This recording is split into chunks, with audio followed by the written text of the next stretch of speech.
Fala pessoal, tudo bem? Lucas aqui falando. Hoje a gente vai dar continuidade à nossa revisão de teoria de voo. A gente vai falar um pouquinho mais sobre o voo em curva. Essa é a aula 02. Se você ainda não assistiu a aula 01 e a aula que a gente fala sobre velocidade de stall em manobra, corre lá, assiste e depois volta aqui, tá ok? Bom, uma revisão rápida.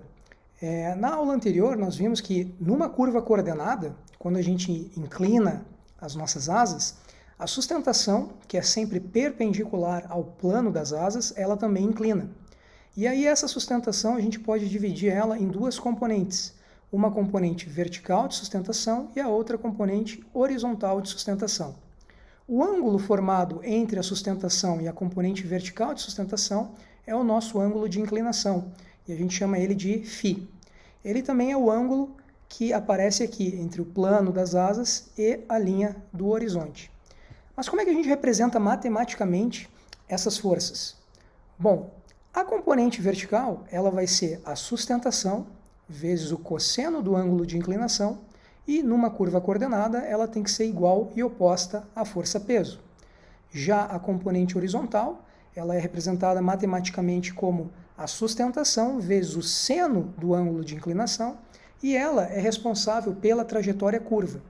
Ela nada mais é do que a nossa força centrípeta. E lá do segundo grau a gente lembra que força centrípeta é igual a massa vezes velocidade ao quadrado sobre o raio de curva. Essa massa a gente pode reescrever como o peso dividido pela gravidade. E aí toda essa expressão, L seno φ, fica igual a W sobre G, V ao quadrado sobre R. Mas como é que a gente pode reescrever essa equação, pessoal? Bom, se eu passar esse peso que está do lado direito para o lado esquerdo da igualdade, eu vou ficar com L sobre W cosseno φ igual a 1. Agora eu passo esse cosseno para o lado direito, e aí nós ficamos com sustentação sobre o peso é igual a 1 sobre o cosseno do ângulo de inclinação. Mas na última aula nós vimos que sustentação sobre o peso é a definição do fator de carga. Então, sustentação sobre o peso é o nosso N. E N é 1 sobre o cosseno do ângulo de inclinação. Agora a gente pode abrir a expressão para o L. O que é o L? A gente lembra que a sustentação é igual a 1 meio vezes a densidade do ar, vezes o coeficiente de sustentação, vezes a área da asa, vezes a velocidade ao quadrado. O cosseno que estava lá, eu só repito ele aqui, e tudo isso tem que ser igual ao peso. Se a gente isolar para velocidade, a gente tem que velocidade ao quadrado é igual a 2 vezes o peso sobre a densidade do ar, coeficiente de sustentação, área da asa, cosseno do ângulo de inclinação. E agora, se eu passar esse quadrado para o outro lado da igualdade, ele vai na forma da raiz quadrada, e aí nós ficamos com velocidade é igual a raiz quadrada de 2 vezes o peso sobre a densidade do ar, coeficiente de sustentação, área da asa e o cosseno do ângulo de inclinação. Se a gente utilizar agora essa expressão usando o CL máximo, nós vamos ter a nossa velocidade de stall em curva. E aí eu vou chamar ela de V índice Sφ, velocidade de stall na curva. Então a velocidade de stall na curva ela é igual a raiz quadrada de 2 vezes o peso sobre a densidade do ar, CL máximo agora, vezes a área da asa, vezes o cosseno do ângulo de inclinação. Tá ok? Bom, a gente ainda pode reescrever essa equação da seguinte maneira. Só reorganizando os termos dentro da raiz, a gente pode reescrever como W sobre S, peso sobre a área da asa, 2 sobre ρ CL máximo e 1 sobre o cosseno do ângulo de inclinação. Só que isso aqui, pessoal, ó, W sobre S, 2 sobre ρ CL máximo, tudo isso dentro da raiz, é a nossa velocidade de stall no voo linha reta horizontal. Então, VS índice 0, né? Curva de 0 graus de inclinação, voo linha reta, vezes a raiz de 1 sobre o cosseno de φ. Mais 1 sobre o cosseno de φ é a raiz de N, é o nosso fator carga. Tá ok?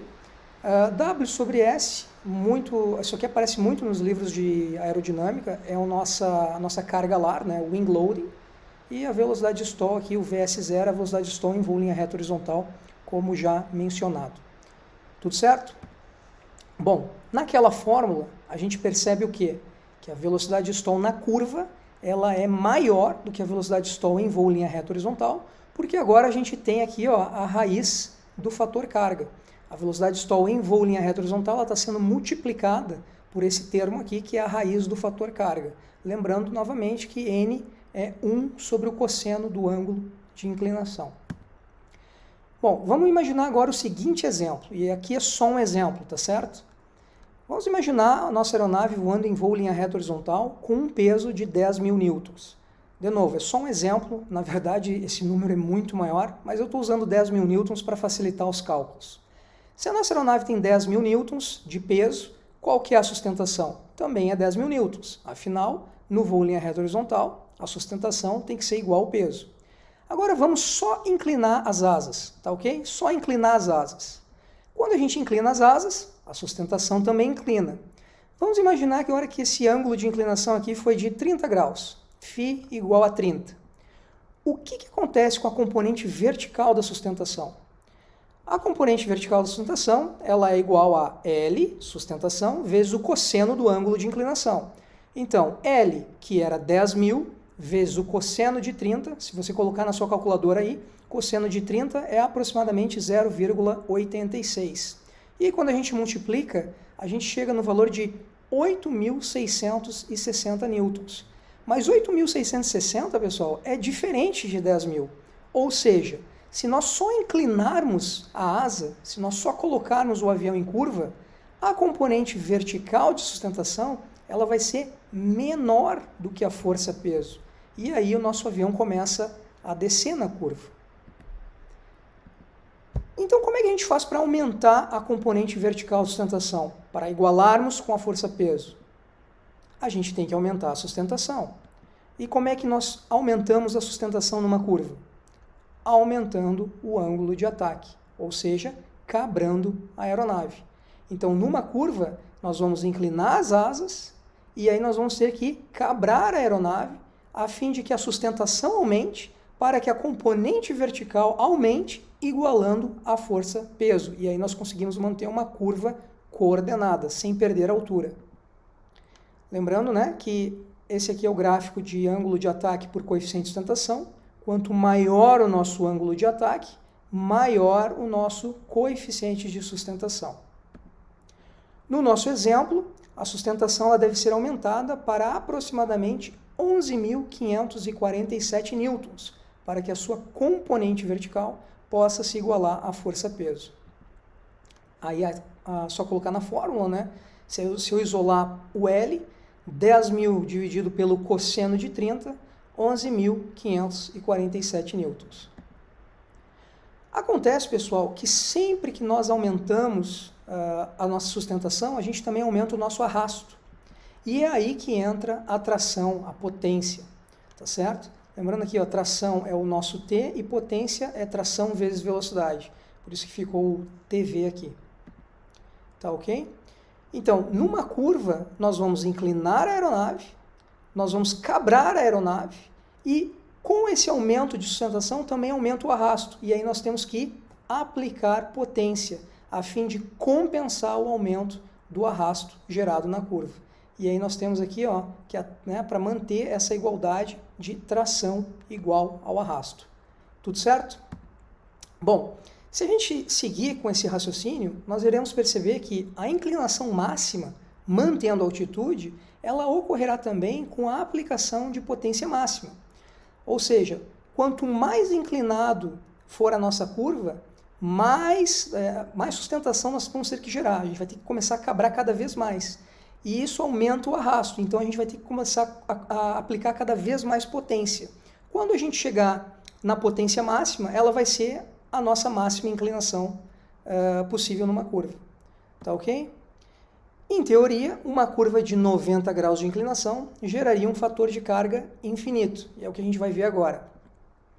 Eu desenhei essa tabela aqui para explicar essa afirmação. O que acontece? Nós temos aqui na primeira coluna o ângulo de inclinação em graus, a segunda coluna o cosseno do ângulo, o nosso fator de carga, 1 dividido pelo cosseno, e a raiz do fator carga. Bom, o que a gente pode perceber aqui, pessoal? Para 0 graus de inclinação, o cosseno é 1. Para 30 graus de inclinação, o cosseno é 0,86. 40 graus de inclinação, 0,76. E a gente percebe que quanto maior é a nossa inclinação, menor é o valor do cosseno. Lembram disso aí? Lá no círculo trigonométrico, a gente tem um círculo de raio 1, onde nós temos seno e cosseno. O cosseno a gente lê no eixo X, o eixo das abscissas. E aí a gente tem que, quanto maior o valor do ângulo, menor é o valor do cosseno. Já o fator carga, pessoal, é o contrário, porque o fator carga é 1 sobre o cosseno, é 1 dividido pelo cosseno. E quando a gente começa a dividir um número 1, ou qualquer número, por um número que está indo para 0, o que acontece com esse valor? Esse valor aumenta. Então a gente pode ver aqui que o fator de carga para 0 graus é 1, sustentação igual ao peso. Para 30 graus ele já é 1,15, para 40 graus 1,30, 50 graus 1,55 e aí ele vai aumentando. Para 60 graus de inclinação, cai muito nas provas da ANAC, né? 60 graus de inclinação, qual é o fator carga? É 2. Por quê? Porque 1 dividido pelo cosseno de 60, 1 dividido por 0,5 é igual a 2. Tá ok? E a raiz do fator de carga? Vamos imaginar que a gente tem a nossa velocidade stall sem nós. Só um exemplo. Então, para 30 graus de inclinação, essa velocidade stall ela vai ser multiplicada pela raiz de n. Ou seja, ela vai aumentar ali em torno de 7%. Para 40 graus, ela está aumentando em torno de 14%. 50 graus, 24%. 60 graus, ela está aumentando 41%. E aí a gente percebe que quanto maior é o nosso ângulo de inclinação, também maior a nossa velocidade de stall. E ela está indo para um valor muito alto. Ela começa em 1,07 e para 89,99 graus, quase 90 graus, olha quanto é que está o valor dela já lá, 75,69. Tá ok? Bom, tirei essa informação do manual da Airbus, né? Isso aqui então é a limitação para fator de carga. E a gente percebe que para a aeronave limpa, ela é limitada entre menos 1G até 2,5 Gs positivo. A aeronave limpa significa flap recolhido, slat recolhido, enfim, ela está limpa.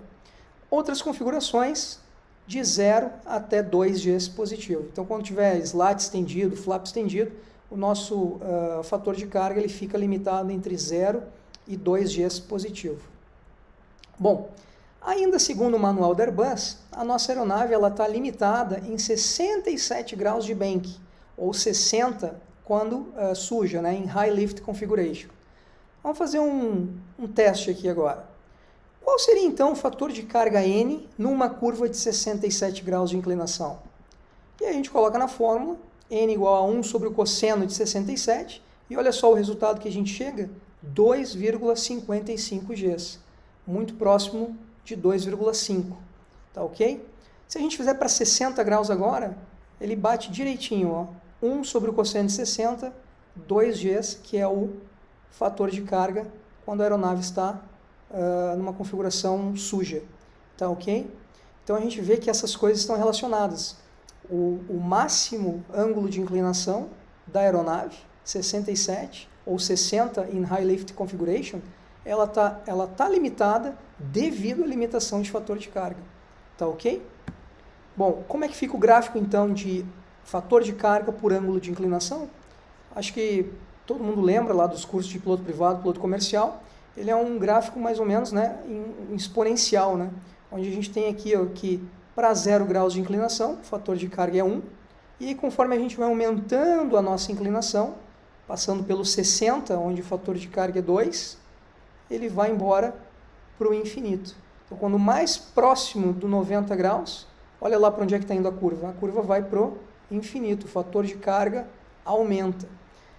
Na prática não tem nem como fazer isso, porque as aeronaves elas são limitadas por fator de carga, tu tem limitação de fator de carga, então tu pode até quebrar a tua aeronave se tu puxar o G acima do valor limite do manual, tá ok? Bom, vamos falar um pouquinho então do diagrama VN. Eu não sei se está todo mundo familiarizado com esse tipo de diagrama. O diagrama VN, pessoal, ele é um tipo de envelope operacional e ele é geralmente desenvolvido nas fases iniciais do projeto da aeronave.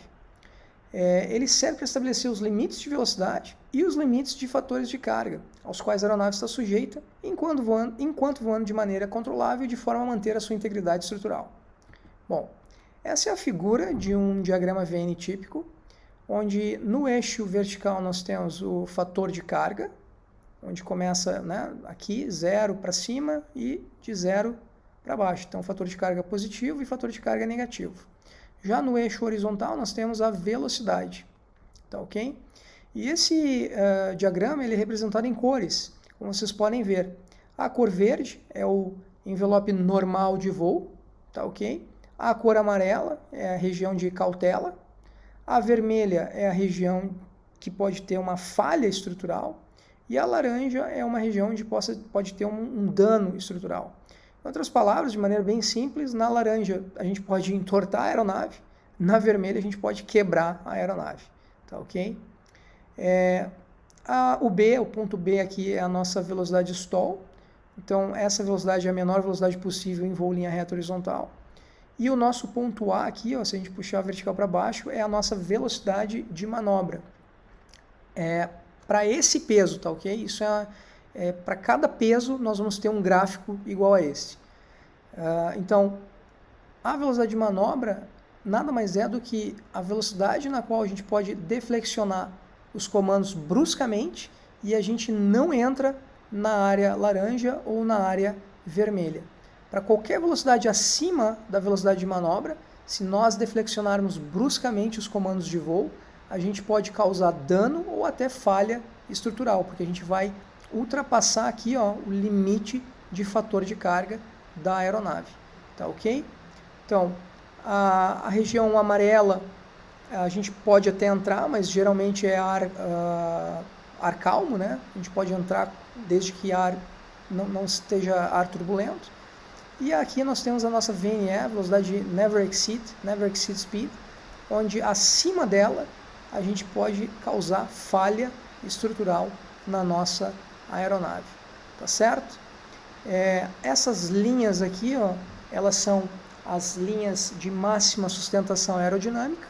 Em outras palavras, para qualquer velocidade entre o B e o A, se eu deflexionar bruscamente os comandos, eu estolo a aeronave, mas eu não danifico a aeronave, tá ok? Então esse é o gráfico típico de um diagrama VN que eu gostaria de mostrar para vocês. A gente chega no fim do voo em curva. Eu gostaria de agradecer para quem assistiu até aqui e fiquem ligados aí para os próximos vídeos. Vamos falar um pouquinho sobre performance, tá certo?